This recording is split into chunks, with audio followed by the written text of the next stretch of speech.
يا اهلا بيكو، عايزك كده تعمل لايك واشتراك وتكمل الفيديو لحد الاخر، لان هيبقى فيه حوارات كتيره في الفيديو ده، وكمان المسلسل هيبقى فيه حوارات ياما وفيه حاجات لفه كتير. ويلا بينا.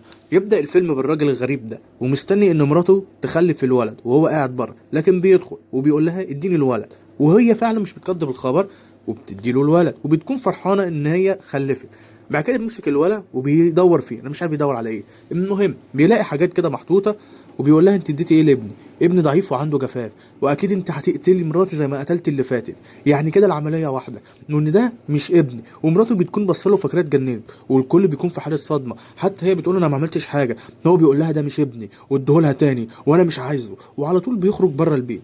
بعد كده بتيجي فولي وبتخبط عليها لكن مش بتلاقي حد، ولكن بتلاقي واحده كده بتقول لها في حد هناك، ويلا بينا نطلع هناك. وفعلا هي بتروح ولا بتكدب خبر وبتاخدها في ايديها، وبعد كده بتلاقي واحد قاعد بيزيط وبيتكلم وخلاص، وبتفضل كده بصاله قوي وعايزه تعرف هو ايه اللي بيحصل. وبتلاقي فعلا ان في واحده كده بانها راقده يعني شويتين، وبيقول هو احنا المفروض دي اتجوزت الشيطان واتعاود معاه، واي حد تتعاون معاه هنقتلها. وبيفضل الراجل باصص لها قوي لفولي، وكان يعني بصات اللي هي تدل على حاجه غريبه. ان الراجل بيكمل زيته وبيقول اي حد ياخد حقه من التاني او بيعرف بس انها اتعاونت مع الشيطان يحق انه ياخده تاني. وده كلام ونصيحه بقولها لكم، احنا مش عايزين اولاد شياطين هنا. وفولي بتفضل باصه كده، لكن بتبدا تخاف لان الراجل بدا يبص لها بصات غريبه، وانه باين له كده داخل على انتقام. وبتاخد على طول البنت وبتطلع بيها، وبتقول لها اوعي ترددي اي كلام او تفتكري اي كلام من الراجل ده، وبتاخدها بعيد. نرجع بقى لسبرين وهو بيحضر الاكل، وكان مبسوط قوي لانه طبعا احنا عارفين، طبعا الحلقه اللي فاتت احنا عارفين ان سبرين كان البيت بيولع حاجات غريبه، علشان كده بقول لك العقد بدات من هنا. خلينا بقى في العقد دي شويه كده. بيبدا سبرين اللي هو بعد ما يحضر الاكل بيتعب، لانه بعد كده عمل علاقه مع روين، وباين كده ان روين اخدت قوته كلها. بعد كده بيحاول اللي هو بيطلع على البيت والدنيا بتكون تعبان، لكن بتقابله روين وبتقول له انت ايه اللي جرالك؟ انت فيك حاجه ولا ايه؟ لكن بتقول لها يعني حبه انفلونزا، يعني انفلونزا يا كداب. وبعد كده بيقلع هدومه، وبتحاول كده روين اللي هي تفحصه لانها دكتوره اعصاب طبعا. لكن بعد كده بتلاقي في حاجه غريبه، بتقول له انت في جرح في بطنك، وايه حكايه الجرح ده؟ هو بيكون مش فاهم اي حاجه خالص، او بمعنى صح بيكونوا هما الاتنين نسوا الذاكره لان الشيطان خلوهم ينسوا الذاكره. نرجع بقى لكلامهم، بيقول لها انا مش عارف هعمل ايه، وخلي بالك انا شكلي هيغمى عليا. بتقول له احنا لازم نروح للدكتور، وهي على طول بتحاول كده انها تقفل الجرح لان الجرح اكيد بينزف. وبتحاول بعد كده اللي هي تلاقي اي حاجه تربطه بالجرح، وبتفضل تفحص الجرح وبتقول له خلي بالك الجرح عميق جدا. وبعد كده بتبص كده بتقول ايه ده، هو كان في حد بيقتلك ولا ايه؟ فضلت كده تفتكر شويه، وواضح كده ان الذاكره بدات ترجع واحده واحده، وهو بدا يرجع بالذاكره. بتقول له طب خلاص انا اروح الم هدومي وهنروح على طول على اي مستشفى قريبه تعالجك. وهي بتلم الهدوم كده بتلاقي ان في سكينه مرميه في الارض، وبعد كده تبقى تفضل باصه السكينه، وبعد كده بتقول ايه ده، ايه اللي جاب البتاعه دي هنا؟ وهي بتتامل فيها بتقول معقوله اكون عملت حاجه فيه ولا ايه؟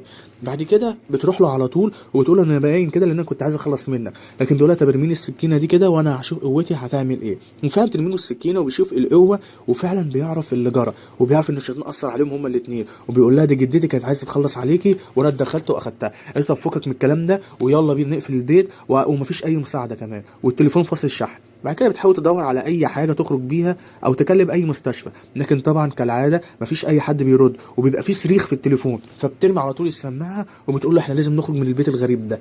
وعلى طول بتاخده وبتحاول اللي هي تخرجه، وهو بيكون ماسك الجرح بتاعه وبيكون مش قادر اللي هو يكمل ماشي. وهي بتحاول اللي هي تخرجه من البيت، وبتقول له احنا لازم نوصل للبيت ده في اسرع وقت ممكن، لان احنا لو قعدنا اكتر من كده ما نعرفش ايه اللي ممكن يجرى. وبتحاول تفتح البيبان، لكن الشيطان بيكون سبقهم وقفل كل حاجه، وهو بيكون عارف ايه اللي جرى. بعد كده بتحاول تفضل او بتستنجد او بتعمل اي حاجه طبعا، لكن مفيش امل. بتقول طب وبعدين لازم نخرج من هنا في اسرع وقت، هي البيبان كلها قفلت ليه؟ بتيجي على الشباك وبتحاول اللي هي تفتحه، لكن برضه بلا هدف. بتعافر اللي هي تفتحه لكن بلا هدف. تيجي على الشباك التاني لكن برضه بلا هدف، وتقول طب استنى هكسر، لكن الباب طبعا ولا الشباك مش بيتكسر، وبيفضلوا على الوضع ده كتير. بعد كده هو بيحاول كده يفتح الباب لكن مش بيعرف، وبيعرف كده ان نهايته قربت وانه خلاص هيطلع على اللوبي، وبيفضل قاعد كده وبيحاول اللي هو ينادي، لكن صوته طبعا مش بتطلع. طبعا روبين تطلع فوق في اوضه النوم بتدور على اي حاجه تكسر، بيجي لها سبرين، لكن المره دي سبرين بيكون متنكر على شكل شيطان، وبيقول لها ايه رايك انا حضرت لك الاكل وعملت لك حاجه رومانسيه كده، ايه رايك بقى في الاكل ده وعايزك تدوقي وتشوفي اكل. وهي بتكون مصدومه وبتقول اللي بيحصل. بيقول انت مالك في ايه، شكلك غريبه النهارده عن كل مره. لكن هي بعد كده بتقرب له بتقول له انت كنت واقع تحت وكان في دم كتير وكان في جرح. بتشوف كده لكن مش بتلاقي في اي حاجه وان دنيته كلها تمام. بتقول ازاي ده، انت ما فيش جرح وانت تمام وكل حاجتك تمام، امال مين اللي تحت ده؟ بيقول لها مفيش حد تحت، انت اللي فيك حاجه غلط، انا مش بردان ولا عندي اي حاجه، حتى انا سليم وكل سليم. وهي بتفضل كده مصدومه بتقول هو في ايه، هو ايه اللي بيحصل، في حاجه غريبه غلط بتجرى في البيت ده. بعد كده بتفضل توصله قوي كده بعد ما كشفت عليه وبتعرف وانه هو تمام. وبيقول لها اقعدي بس كده وارتاحي لان شكلك كده غريب النهارده عن كل مره، شكلك انت اللي سخنه او فيك حاجه. وبيحاول اللي هو يصب لها الشاي لكن هي بتشوف ان ايديه او مسكته غريبه المره دي، وبتشوف اللي هو بيمسك الحاجات من غير جوانتي. وفعلا اول ما بيحس بكده شيطان بيختفي من قدامها. وهي بتعرف ان البيت ده كده بقى فيه حاجه غريبه وبتجري على طول على سبرين وبتدور عليه وبتلاقيه اللي هو واقع في مكانه ولا اتحرك. وبيقول لها خلي بالك في حاجه غلط، وهي بتقول له اه في حاجه غلط. بيقول لها خلي بالك الشيطان معانا وهو الوحيد اللي يقدر ينجدنا، لازم اللي انت تستدعيه علشان ينجدنا. لكن هي بتقول انا مش هستدعي حد، انا هقعدك وهعالجك، انت ناسي ان انا دكتوره ولا ايه؟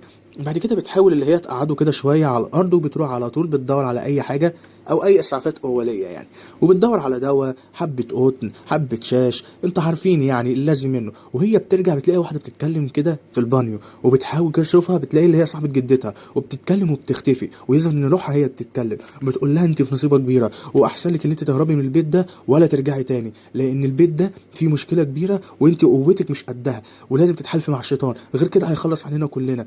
بعد كده مش بتسمع كلامها وبتجري على طول على سبرين عشان تحاول تعالجه. وبعد كده بتفتح كده الدواء وبتحاول اللي هي تعالجه لكن بلا هدف، وان سبرين خلاص بدأ يدخل في غيبوبة. وبدأت كده اللي هي تعمل عليه عملية لكن هي عملية على قد امكانياتها، وبتشوف اللي هي تقدر تعمل ايه عشان تقدر تنجده. لكن طبعا انتوا عارفين كل اللي بتعمله ده بلا هدف. وهو بيقول لها كده مفيش اي حاجة تقدر تنجدني الا لما تتكلمي مع الشيطان وهو اللي يجي. لكن هي بتكون مصرة، لكن في الاخر اضطرت لانها بتحبه وبتقول تمام انا هتحاول مع الشيطان، كل ده من اجلك لان انا مش عايزه اللي هو يستغلني تاني. قال لها ارجوكي حاولي مع الشيطان.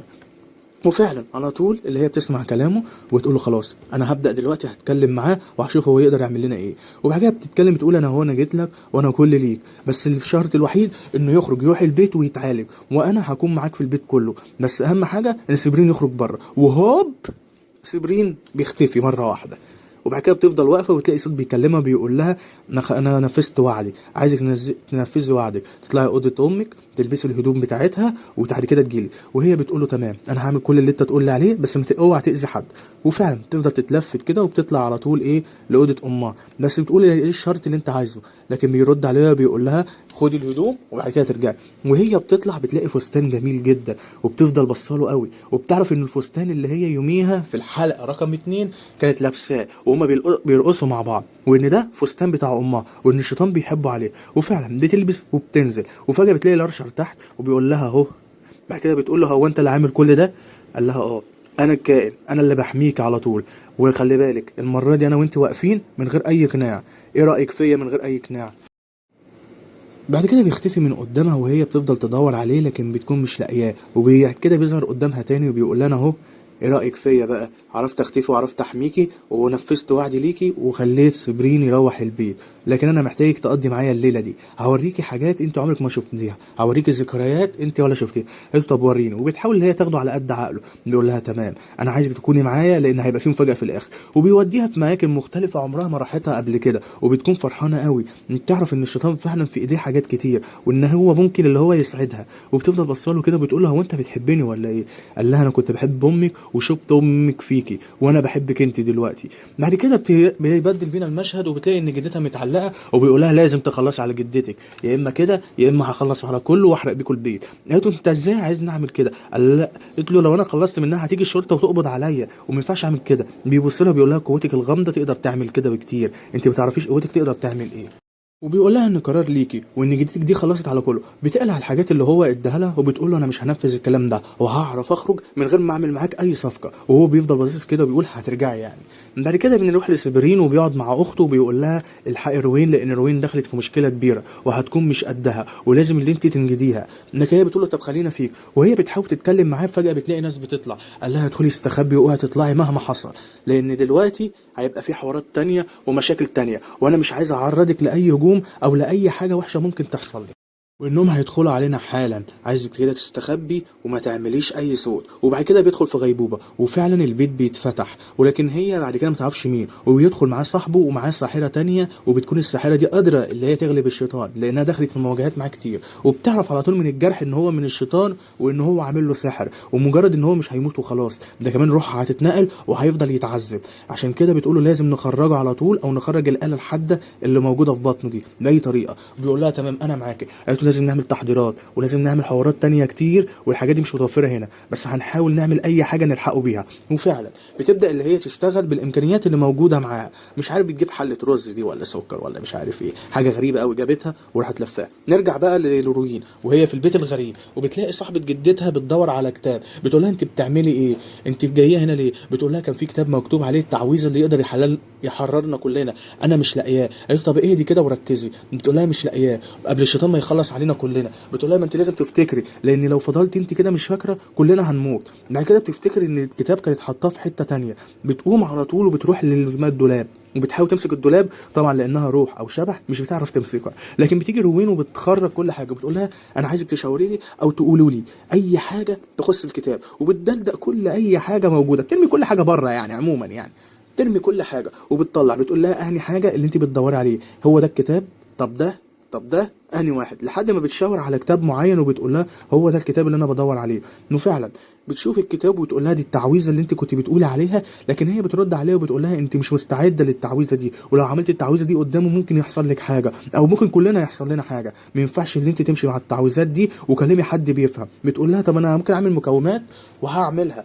وفعلا بتروح على طول مكان او السرداب، وبتدخل السرداب ده وبتعرف ان كل الحاجه موجوده تحت السرداب، وتفضل هي بصلها كده نظره شر وبتقفل عليها الباب اكيد يعني. وبعد كده هي بتدخل السرداب بتدور على اي حاجه، وبتلاقي فعلا نبات، وبيكون الشيطان بيتكلم معاها وبيقول لها مش هتقدري تتخلصي مني بحبه خس يعني، مش معقول احنا اكبر من كده بكتير. لكن هي بعد كده بتقول انا هقدر اخلص عليك ومش هعمل الطلب اللي انت عايزه، ما ينفعش اقتل بقى جدتي وانا مش اللي انت عايزها. وفعلا بتحاول ان هي تخرج الحاجات او المكونات، وفعلا بتتجاهله وبتبدا اللي هي تلم الحاجات، لكن هو بيفضل فوق دماغها. بتقول له ابعد عني وانا مش هعمل حاجه وهخلص عليك. وهي بتمشي واحده واحده تاتا تاتا، وبتبص شمال في يمين، فجأة بتقع على الخدامة اللي موجودة جدها، بيقول لها ان جدتك موتت الاتنين. طبعا بتطلع تزعر وصراخ وبتفضل تخبط على الباب وبتقول الحقوني الحقوني.